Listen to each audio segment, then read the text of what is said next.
What's up, guys? It is I, your steward of Gundor, your dashing Jedi Knight, your genius, billionaire, playboy, basic YouTuber philanthropist, SuperCliff. And if you like what you see, /here, then please, force click that like and subscribe button, for every little bit helps in this YouTube world. Star Wars Bounty Hunters, issue number 4, is written by Ethan Sachs and drawn by this guy.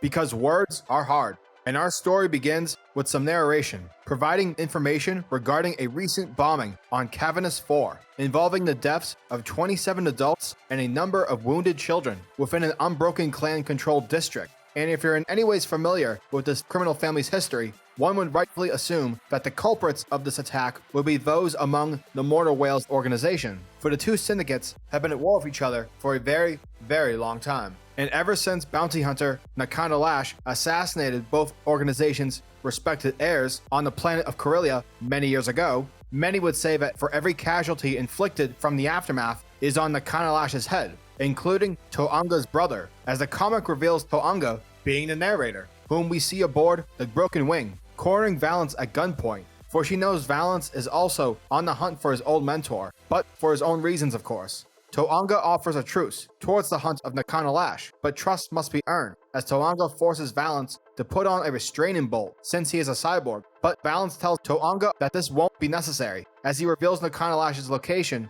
is on the planet Rujan. However, Toanga zaps Valance in order to prove a point on just how serious she is in finding Lash. Meanwhile, on the planet Rujan, we pick up with Nakano Lash, whom is currently wrapped up in a situation. Well, okay, not her per se, but her companion, Caladia, whom is held by Oris, a Thespian bounty hunter, who intends to claim the bounty prize on Lash. Oris uses his tentacle to whip Lash across the room. Lash pleads with Oris, telling him that she will do whatever it is that he wants, just as long as he doesn't hurt the girl. But Cadelia ain't having none of this shit, as she pulls out a hidden knife and stabs Oris. In pain, Oris yells, saying that he's going to kill the girl. But while Oris is incapacitated, Nakano Lash pulls out a hidden hatchet and cleaves off Oris's gun hand. Lash then admits to Oris that she would have let the bounty hunter live, but because Oris threatened the girl, 'twas the moment he had signed his death sentence. And with that, we see Nakano Lash use Oris's own tentacle to choke himself to death. Later on, we pick back up with Valance and Toanga, whom have arrived at Nakano Lash's location, only to come across Oris's dead body. While Toanga grows frustrated with reaching a dead end, Valance suggests that they ask around the village, for perhaps someone might be able to assist them.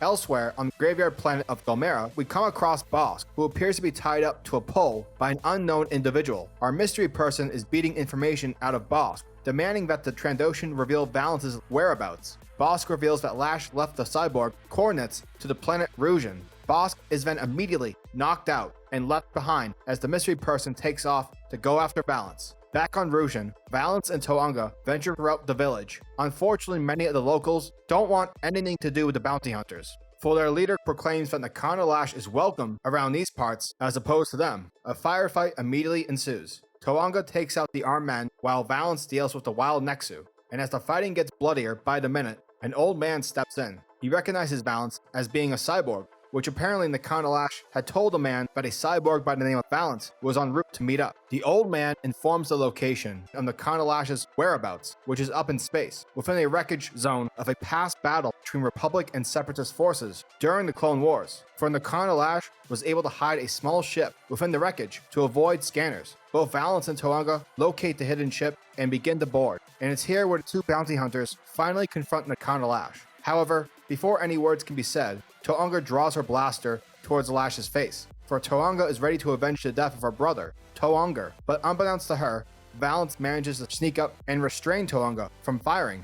And even though Toanga threatens Valance, saying that she'll fry him due to his restraining bolt, Valance reveals that in their prior fight with Nexu, the bolt was damaged in the process. Valance just didn't say anything, until now that is, until the time was right. Nakano Lash feels guilty regarding the death of Toanga, and decides to share her story so that it's possible for Toanga to receive closure. Traveling to the planet of Corellia all those years ago, the flashback begins with Nakano Lash, Toanga, and the heir to the criminal organization of the Mortar's Whale, Kamos. And once the blast doors are breached, we finally get the reveal as to whom or what Kamos wanted to shoot back in issue 1's flashback. And it turns out it's a pregnant woman who is related to the Unbroken Clan, but more importantly, the woman is carrying the child of Kamos. And what's crazy is that Kamos actually wants to murder the love of his life, for this selfish prick doesn't want to lose everything, due to both the Mourner's Whales and the Unbroken Clan being at war with one another, hence as to why he hired some of the galaxy's best bounty hunters to assist him in breaching the clan's fortress. It's also the reason as to why Nakano Lash straight up shoots Kamos in the back. And while To'Unger is freaking out in the background following Nakano Lash's actions, pregnant woman reveals her name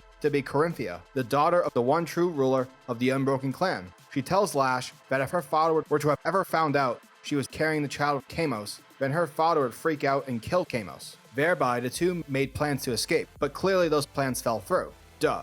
Regardless on how fucked up the situation has become, Lash decides to save the girl, and though this wasn't part of the plan, both To'Unger and Bossk follow suit. But unfortunately, in doing so, To'Unger is shot from an elevated position by an unknown sniper. Nakano Lash concludes her story. Once To'Unger died, everything from there went to hell. For in the weeks that followed, Corinthia died in childbirth. Nakano Lash admits that she feels extremely guilty with everything that has happened.